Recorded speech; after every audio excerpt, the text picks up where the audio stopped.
사도행전 27장 1절에서 44절까지의 말씀, 구원의 여정이란 제목으로 하나님의 말씀 증거합니다. 사도행전 27장 1절에서 44절까지의 말씀입니다.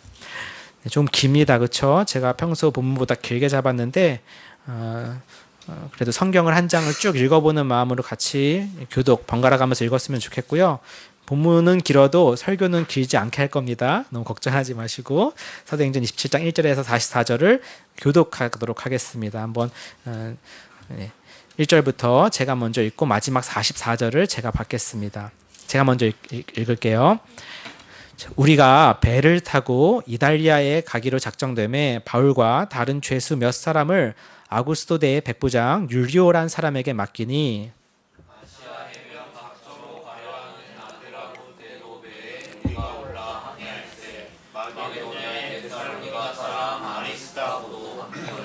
이튿날 시돈에 되니 율리오가 바울을 친절히 대하여 친구들에게 가서 대접받기를 허락하더니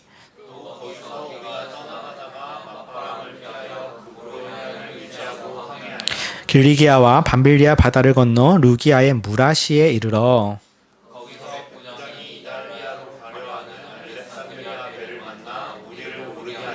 배가 더디가 여러 날 만에 간신히 니도 맞은편에 이르러 풍세가 더 허락하지 아니하므로 살몬의 앞을 지나 그레데 해안을 바람막이로 항해하여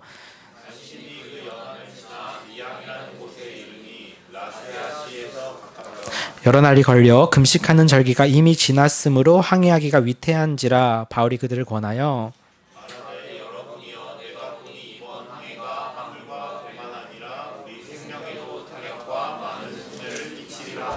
백부장이 선장과 선주의 말을 바울의 말보다 더 믿더라.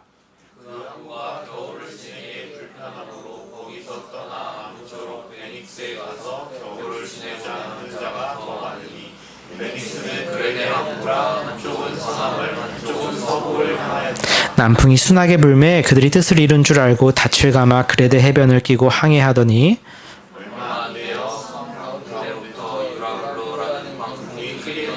배가 밀려 바람을 맞추어 갈 수 없어 가는 대로 두고 쫓겨가다가 끌어올리고 줄을 가지고 선체를 둘러감고 스리디스에 걸릴까 두려워하여 연장을 내리고 그냥 쫓겨가더니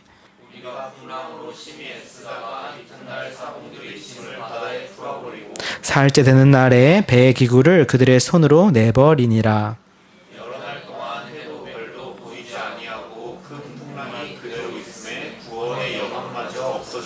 여러 사람이 오래 먹지 못하였음에 바울이 가운데 서서 말하되 여러분이여 내 말을 듣고 그레데에서 떠나지 아니하여 이 타격과 손상을 면하였더라면 좋을 뻔하였느니라.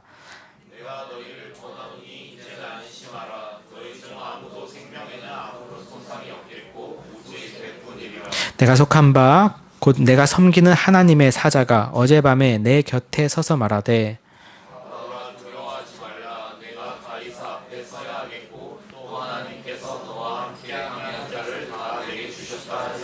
그러므로 여러분이여 안심하라. 나는 내게 말씀하신 그대로 되리라고 하나님을 믿노라.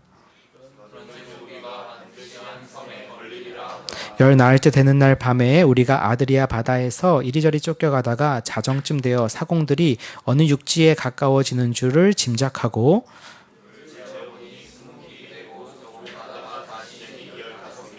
암초에 걸릴까 하여 고물로 탄 넷을 내리고 날이 새기를 고대하니라.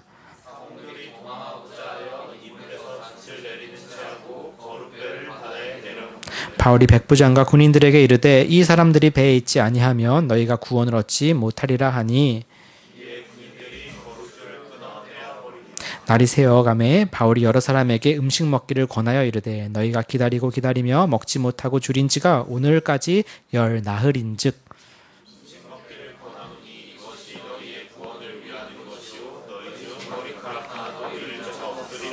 떡을 가져다가 모든 사람 앞에서 하나님께 축사하고 떼어 먹기를 시작하매 배에 있는 우리의 수는 전부 276명이더라.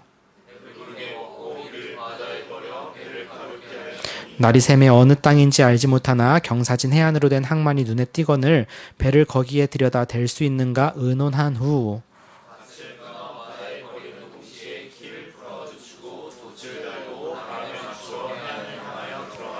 두 물이 합하여 흐르는 곳을 만나 배를 걸매 이물은 부딪혀 움직일 수 없이 붙고 고물은 큰 물결에 깨어져 가니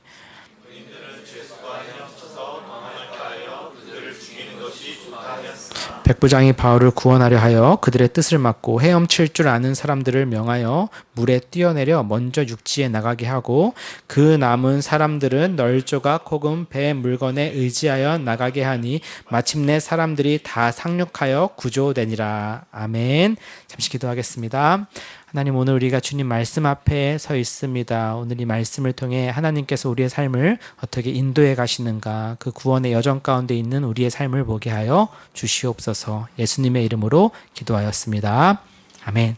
네, 긴 성경 본문을 읽으시느냐고 수고 많으셨습니다. 네, 오늘 이렇게 한 장을 다 보는 이유는 사실 이 한 장 자체가 하나의 이야기이기도 하고요. 그리고 다음 주까지 사도행전을 강해 설교를 마치려고 합니다. 그래서 다음 주 28장까지 하면 사도행전 설교를 마무리하게 되고, 말씀드렸던 것처럼 이어서는 이제 갈라디아서를 보게 될 겁니다. 그래서 관련해서 오늘 오후에 갈라디아서에서 관한 우리나라에서 최고의 권위자이자 학자라고 할 수 있는 우리 권영경 교수님이 미리 오셔가지고 우리에게 먼저 중요한 내용들을 말씀해 주실 겁니다. 그래서 다음 주까지 사도행전을 마무리하려고 하고요. 오늘은 이제 바울의 로마행에 관한 내용을 보면서 우리의 구원의 여정이라는 제목으로 하나님의 말씀을 증거하도록 하겠습니다. 아시다시피 바울이 로마로 호송되기로 결정된 후에 그 결정은 지체 없이 이행되었습니다. 그래서 27절에 나온 것처럼 누가가 이렇게 말하는 것이죠. 배를 타고 이탈리아, 우리가 지금 잘 알고 있는 이탈리아입니다. 로마는 이탈리아에 있죠. 잘 아시죠?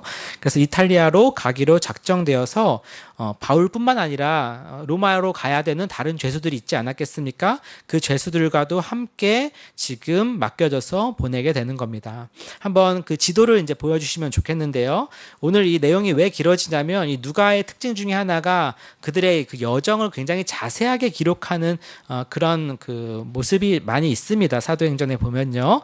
그래서 오늘 지도 뭐 글씨가 작아서 잘 안 보이실지도 모르겠는데 어쨌든 이와 같은 여정으로 오늘 진행된다는 것을 한번 지도와 그리고 본문을 잠깐 대비시키면서 보도록 하겠습니다. 성경을 보실 때 이렇게 지명 같은 거나 굉장히 많이 나오잖아요. 성경 지리를 이렇게 같이 보면은 훨씬 성경을 이해하는 데 도움도 많이 되고 재밌게 보실 수 있습니다. 자, 그래서 어떻게 가게 됩니까? 2절에 아시아 해변 각처로 가려 하는 아드라무떼노 배에 우리가 올라 항해할새 마게도냐의 데살로니가 사람 아리스다고, 이 바울의 동역자거든요. 이 바울의 동역자인 아리스다고도 함께 합니다. 3절에 나오죠. 이튿날 시돈.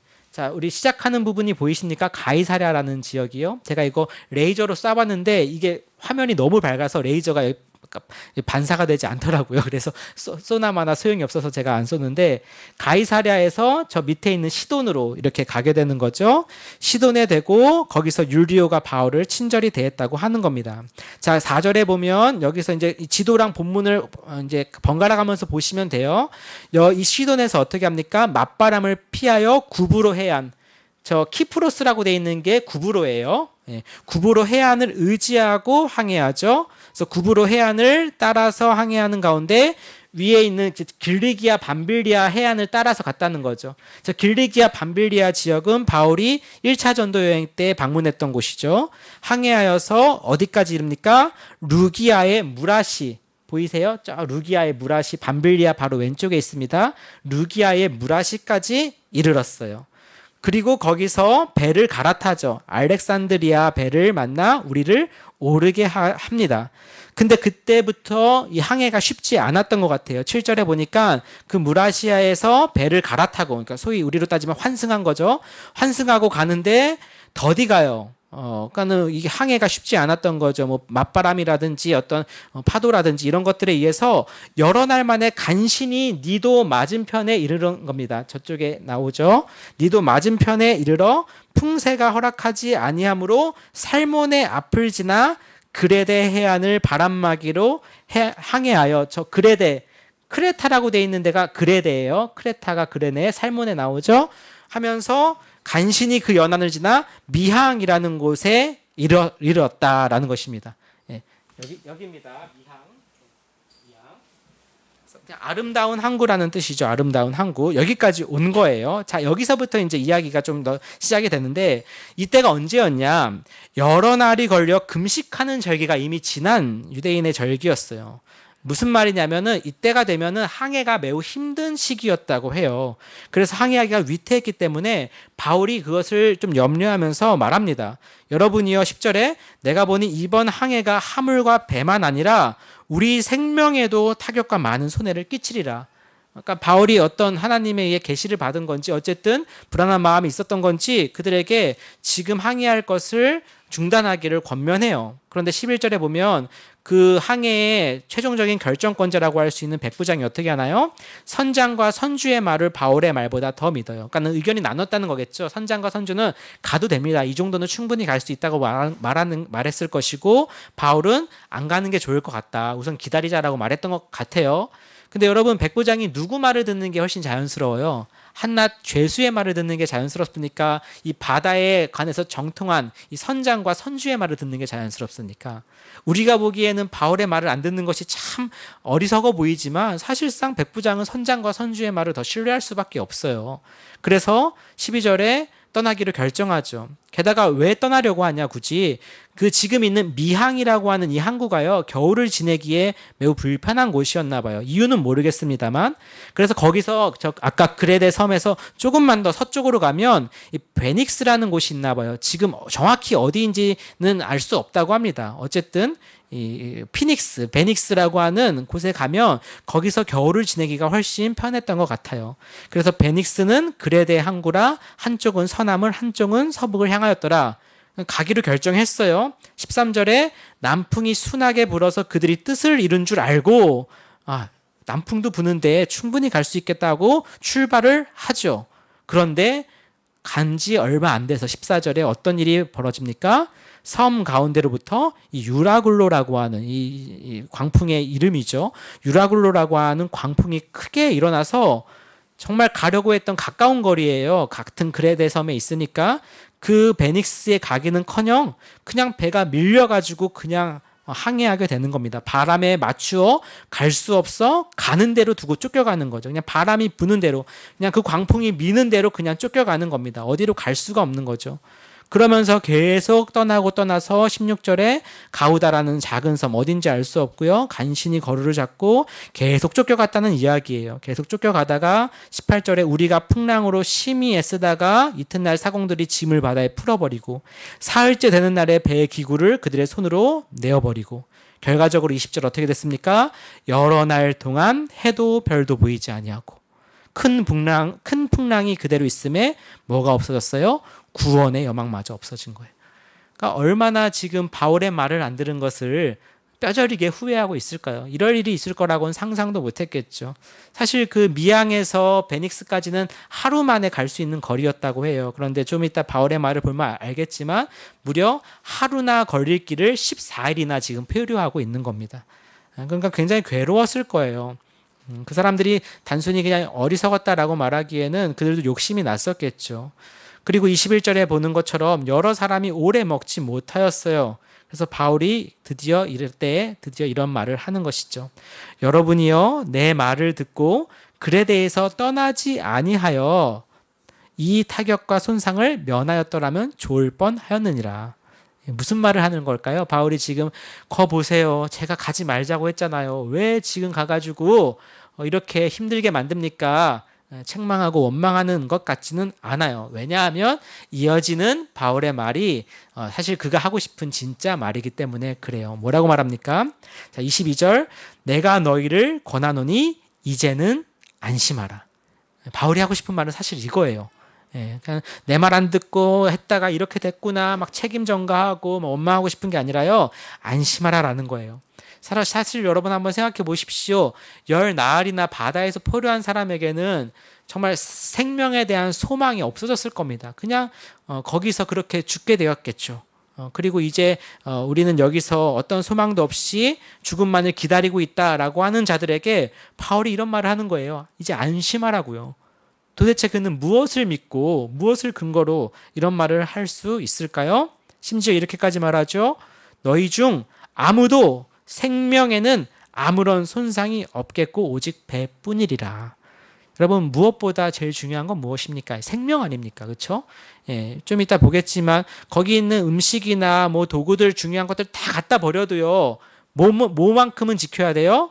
우리의 생명만큼은 지켜야 돼요. 생명만큼은.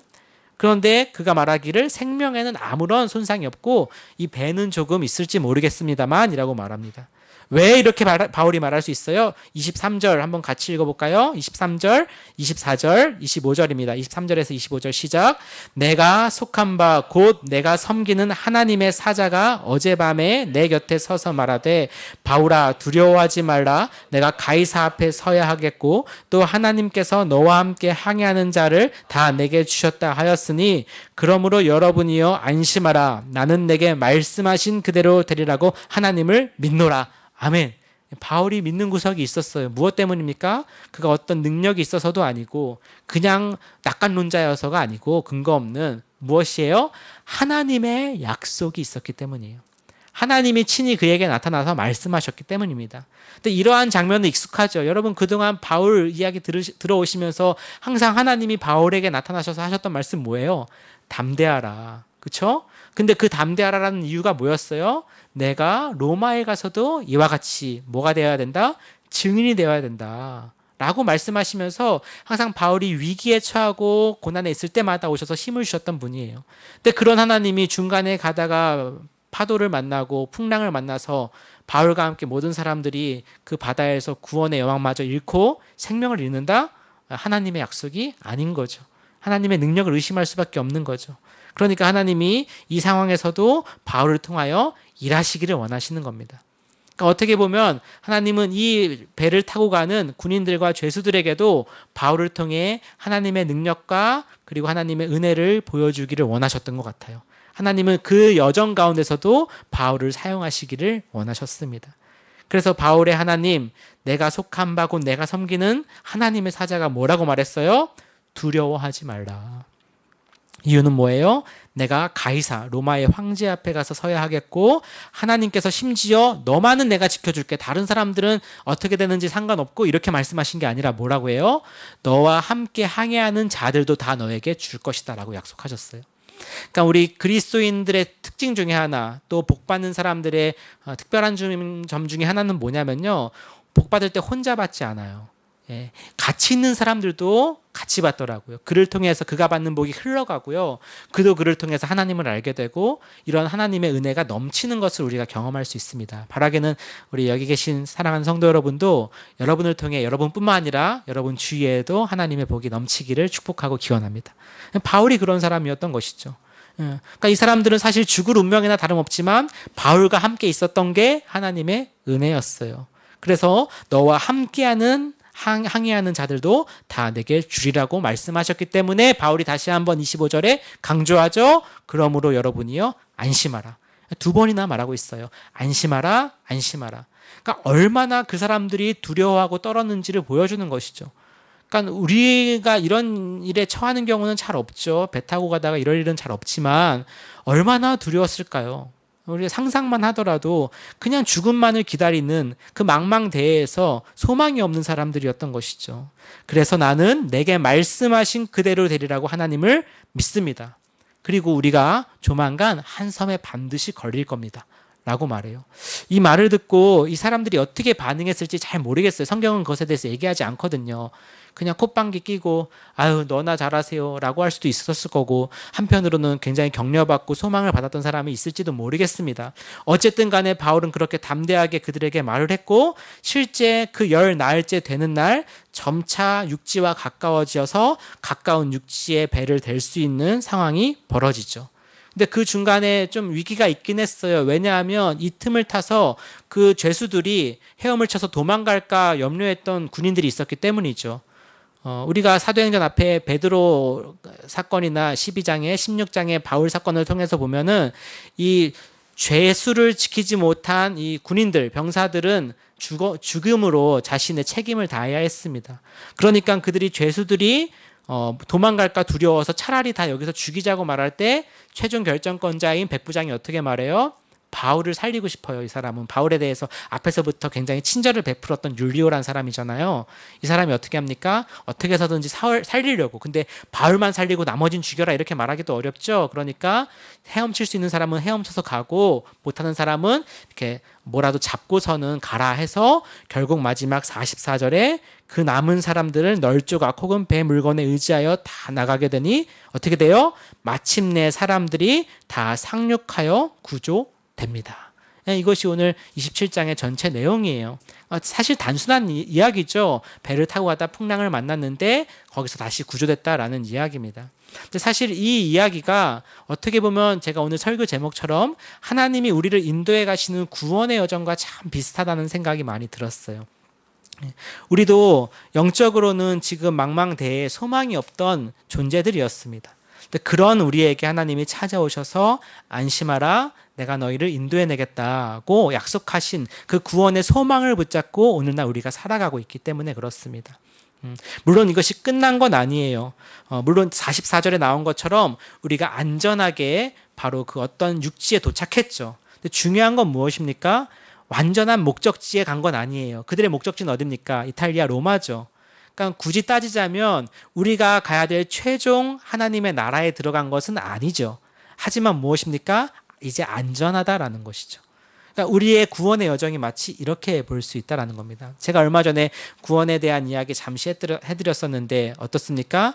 우리가 이미 받은 구원 더불어서 구원을 받아가고 있고 앞으로 받을 구원의 소망에 대해서도 말씀드렸잖아요. 구원이라고 하는 것은 이 모든 것들을 다 포함한다고 말씀드렸죠. 그러니까 우리의 상황이 지금 이하고 참 비슷해요. 결정적인 사건은 경험했죠. 하나님이 우리를 건져내셨죠. 여기 배에서 죽으려고 했던 이 사람들이 드디어 육지에 도착해서 처음 한 말이 무엇이었을까요, 여러분? 우리나라 말로 따지자면 이런 말 하지 않았겠어요? 아, 이제 살았다. 이렇게 말하지 않았겠어요? 이게 구원이죠. 이게 구원받은 거죠. 근데 그렇다고 거기에서 살 건 아니잖아요. 이해되시죠? 그 섬이 나중에 알게 되면 저기 멜리데, 몰타라는 섬인데 그 이제 원주민들이 사는 곳이었어요. 거기가 목적지는 아니었단 말이에요. 거기서 다시 정비를 하고 그리고 재정비를 해서 로마로 가게 된단 말이죠. 그리고 그 로마에 가게 됐을 때 비로소 그들의 목적지에 도달한 것이죠. 우리의 삶은 어떻습니까? 마찬가지. 우리도 결정적인 예수 그리스도의 피와 공로 사건 그리고 그것을 믿음으로써 구원받은 정말 하나님의 자녀가 되었어요. 하지만 그것으로 끝난 게 아니라는 거죠. 우리가 가야 할 바울로 따지면 로마, 우리로 따지면 하나님의 나라가 여전히 남아있는 것이에요. 그래서 그 길을 가기까지 어떻게 해야 됩니까? 하나님 앞에 깨어서 순종하는 삶을 살아야 된다는 것을 보여주죠. 이와 같은 바울의 이 삶의 여정을 통해서 우리는 오늘날 우리의 삶을 분명하게 볼 수 있습니다. 여기서 바울이 하나님께서 우리를 구원하신다는 말을 오늘 우리가 흔히 얘기하는 예수 믿고 구원받는다가 아니라 말 그대로 살아난다라는 거예요. 크게 다를 바 없을 수 있죠. 왜냐하면 산다라는 측면에서요. 생명이라는 것은 오직 주님께로부터만 기인하는 것이기 때문에 그렇습니다. 사실 이 마지막 장면에서 그들이 이제 헤엄쳐 나오기 전에 재미있는 장면이 34절에 나와요. 왜 그러냐면 이제 드디어 육지에 배를 대려고 할 때 최대한 배를 띄워야 되니까 배에 있는 모든 어떤 장비들이나 음식물들을 버린다고요. 근데 이 버리기 전에 바울이 배를 든든히 채우라고 해서 먹습니다. 근데 35절에 보면 어떻게 얘기하냐, 바울이 떡을 가져다가 모든 사람 앞에서 하나님께 축사하고 떼어 먹기를 시작하고 36절에 이제 그들도 다 안심하고 받아 먹었다 이래요. 그러니까 이쯤 되니까 어떻게 된 겁니까? 바울의 말을 신뢰하게 된 거죠. 정말 그의 말대로 정말 육지에 가까워져 가네. 그리고 그가 축사하고 하나님께 기도했겠죠. 그리고 함께 받아 먹으면서 바울이 믿었던 그 하나님, 내가 섬기는 그 하나님을 그들도 알게 되지 않았겠습니까? 이게 바로 하나님의 은혜인 것이죠. 오늘 우리 주일학교 어린이 예배가 오병이어였어요. 오병이어 기적 이야기였는데 이 장면하고도 참 비슷한 것 같아요. 바울이 여기서 축사하고 떼어주면서 사람들과 즐겁게 먹는 모습이나 예수님이 축복하시고 5천 명의 사람들에게 나눠주시는 모습이나 참 하나님의 채우심을 우리가 경험할 수 있는, 볼 수 있는 말씀이었죠. 사랑하는 성도 여러분, 정말 삶의 여정 가운데 예상치 못한 이와 같은 유라굴로 같은 광풍, 풍랑이 우리 삶 가운데 얼마든지 있을 수 있죠. 예. 없기를 바라지만 있을 수 있죠. 생각지도 못했던 일이죠. 근데 그때 하나님은 바울에게 나타나셔서 안심하라고, 겁내지 말라고, 두려워하지 말라고 그에게 말씀해 주셨습니다. 그리고 그 하나님이 그들을 끝까지 지키셔서 안전하게 그 모두를 살리셨어요. 그리고 오늘날 우리는 그 동일한 하나님을 믿고 있습니다.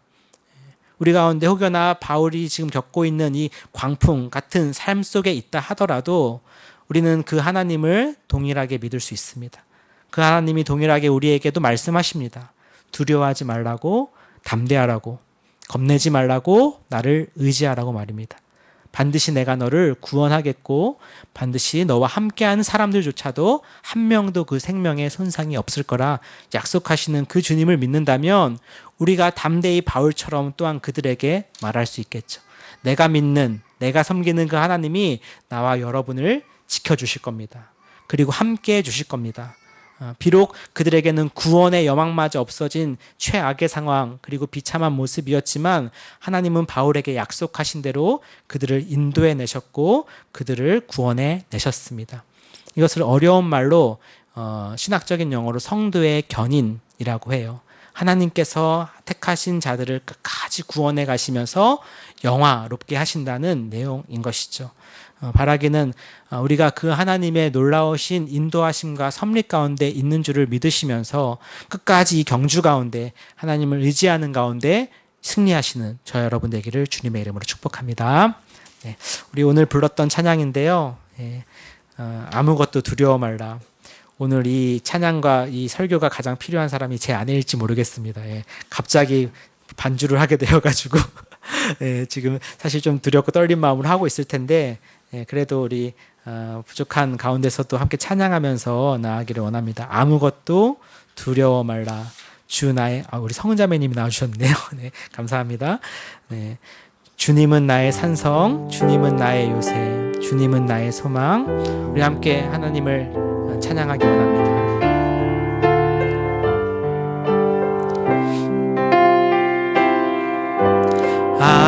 아무것도 두려워 말라. 주 나의 하나님이 지켜주시네. 놀라지 마라. 겁내지 마라. 주님 나를 지켜주시네. 다시 한번 고백합니다. 아무것도 두려워